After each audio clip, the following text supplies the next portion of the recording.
Hi, my name's Glenn. This is Karen, my wife, and this is our bus.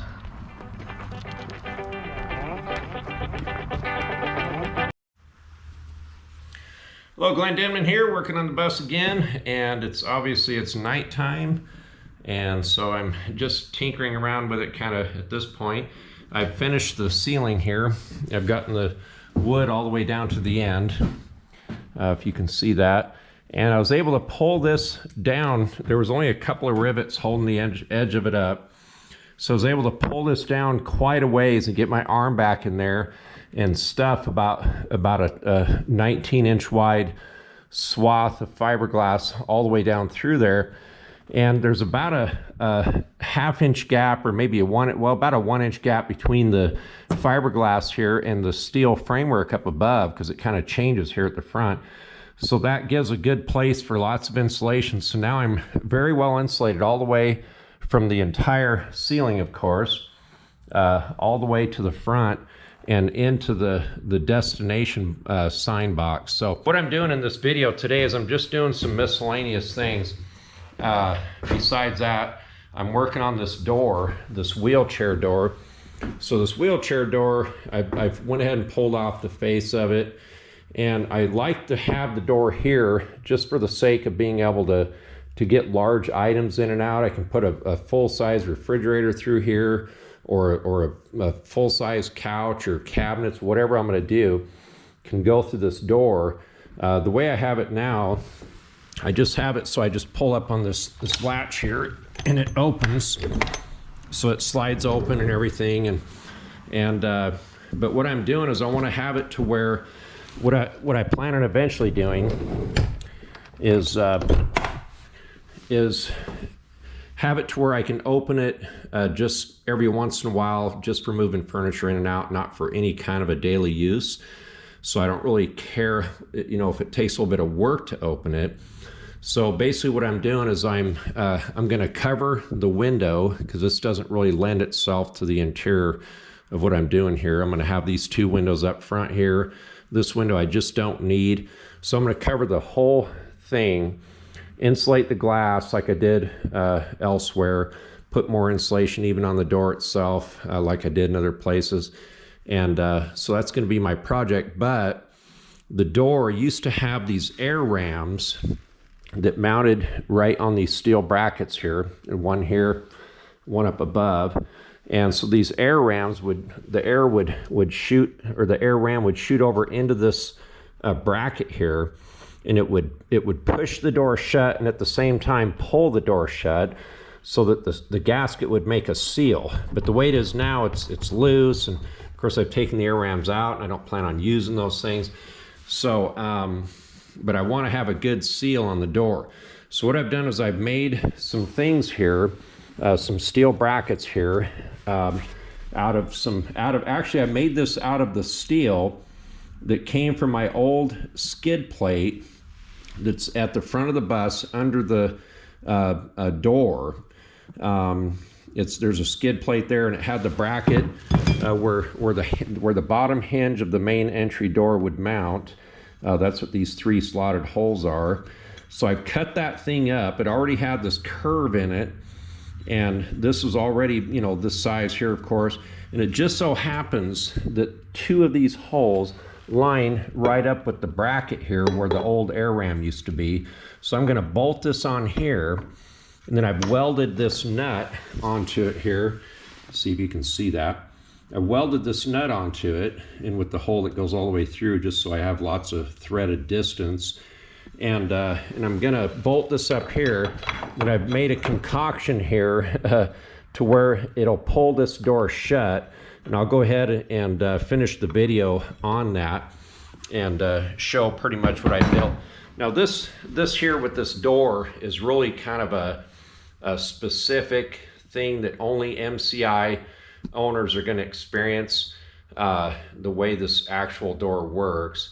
And even with that, probably only MCI, people with maybe the 45-foot buses. Maybe there's other ones that have the wheelchair door too, maybe some of the 40-footers, but there's not a whole lot of buses that have this door. It's a very handy door, but it's just not very practical for any kind of regular use. unless the guy wanted to have a mid-entry bus. But that would take a lot of work, taking out the bays and putting in stairs and that kind of thing. And I certainly don't want that. But I want to be able to work around this door, have it to where I can have it, use it for occasional use. But at the same time, I want it to close tight. And then I'll just build a panel around it that'll just come off, that you can use the door and then put the panel back. I'm not going to have any, permanent cabinetry in front of it or anything like that. So the rest of this video, I'll just kind of show what I built and how it's going to mount to hold this door shut. And it came out pretty good, and it might give you guys some ideas on how to do this sort of thing. So anyway, we'll see how that video goes. Thanks. These will bolt on here.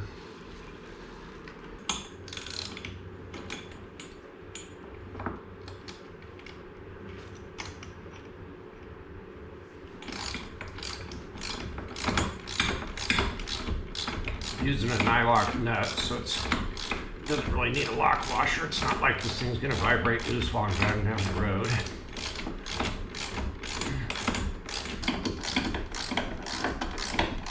I didn't videotape any of this while I was actually making these parts because it was very experimental and I wasn't really sure this would even work. And I haven't even tried it yet, technically. I'm still putting it together. But I think this is going to be a pretty good method for not only holding the door shut, but also for keeping it sealed, because the gasket all the way around the door is in really good shape. So basically this curved piece here, which was already curved from it being that skid plate under the front door of the bus, that's going to act as a leverage point for this piece. That I'm hoping this bolt here will be long enough to go in. Oh, I think it's going to be too long. It's actually going to hit the back, so I'm going to use a shorter one I happen to have here. Boy, this might be also too long, but I'll give you the idea here. Yeah, it's going to be too long also, but as it cinches down, it pulls the door shut.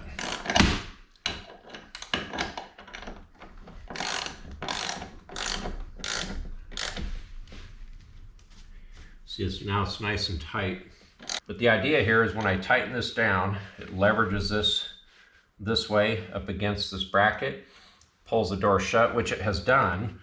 I just think that it could be a little bit better, and maybe it's fine the way it is. Maybe actually that it's good that it even has an actual stop for it there to where it doesn't go any further. But the idea there is to pull that door shut. And then this side here is adjustable for its tightness. When I first bought the bus, they had a big hose clamp stuck around this thing, and it, pulled it shut and kept it shut. But I can definitely improve on that. So as far as this side goes, this seems to work pretty good. I'll probably actually just cut the bolt off a little bit. Probably just another 1/8 of an inch, just so I can get in a little bit further. The only thing is, though, I need it long enough to where it'll actually start in there as well. So you can see that door coming in and out. As I tighten down, it just pulls that door right up to it. And anyway, I think that's going to work good when I actually get the right size bolt here. So I'll go ahead and install the top one as well.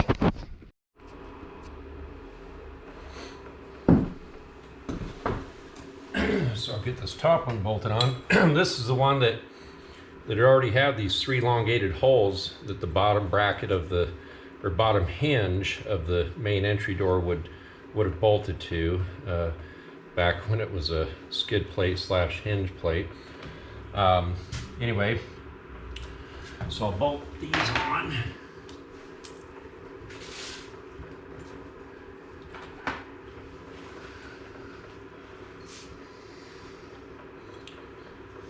paint's still kind of wet.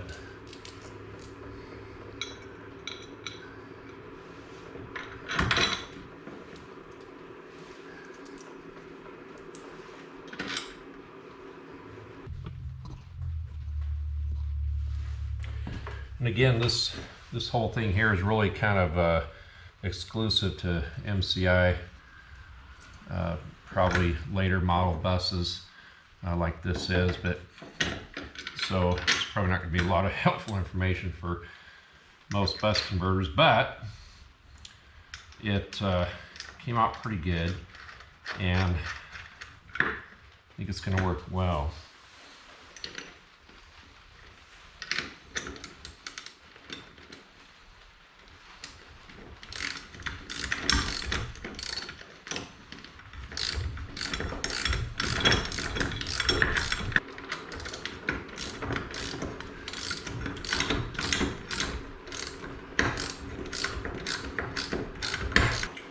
I went ahead and cut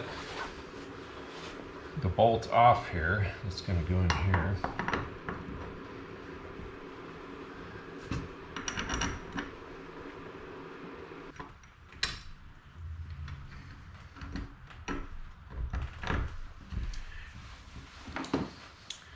So I'll put the camera up here just so you can see what it's actually doing.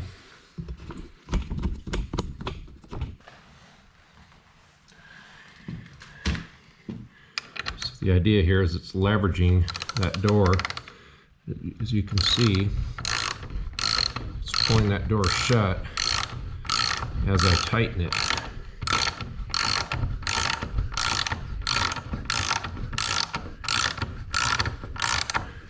Actually, that's pretty well it right there. That gasket looks like it's tight. That's going to work pretty well, I think. Anyway, so we'll see how that goes. I still got to do, again, obviously a few changes, but I think it's going to work out pretty well. Okay, so just to finish up this video, so I've got the door adjusted. What I did was I adjusted this bracket here and this bracket down here so that the pin, there's a pin inside here. So basically, when the door closes, it has a pin here. You can see that. This pin goes into this hole, and I've got it adjusted so the tip of it just barely hits the edge of the hole, so that when I pull it shut, the wedge of it enables it to close even further. And when I was looking at the gasket a few minutes ago, I realized that it has not only it has this gasket here that I thought was the only seal, but I didn't realize that there's another gasket out here that's actually doing the seal from the outside. So, but I've got it now where it seals pretty good all the way around on both surfaces. So I adjusted this forward, I adjusted this back, so the tip of the pin just barely hits the edge of the hole, so that way by the time I pull it shut, it actually pulls it even further. Same thing on this side. So now when I pull it shut and I put my bracket in here, it works pretty well. So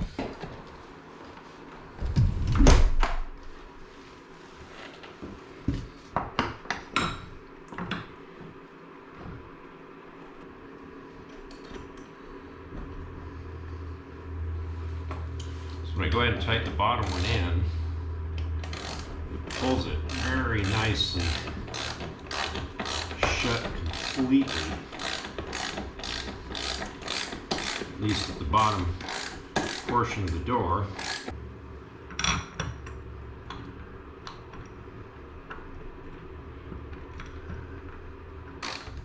So when I tighten the top one down, hold that door right shut tight. That door is not going anywhere.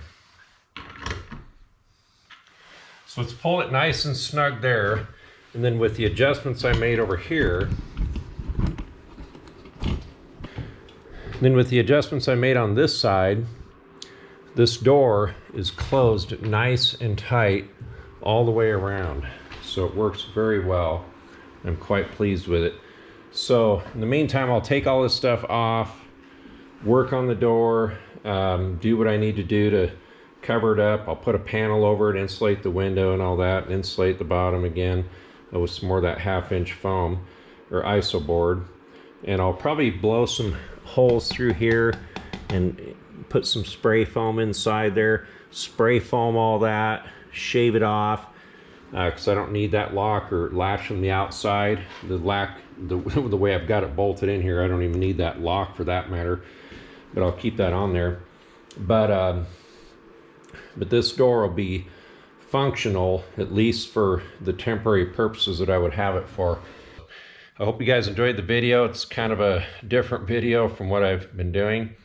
It deals with a specific door that maybe a lot of bus converters aren't going to have, but it's a good project, and hopefully if you have a door like this, it'll give you some ideas. So thanks for watching, everybody. Take care.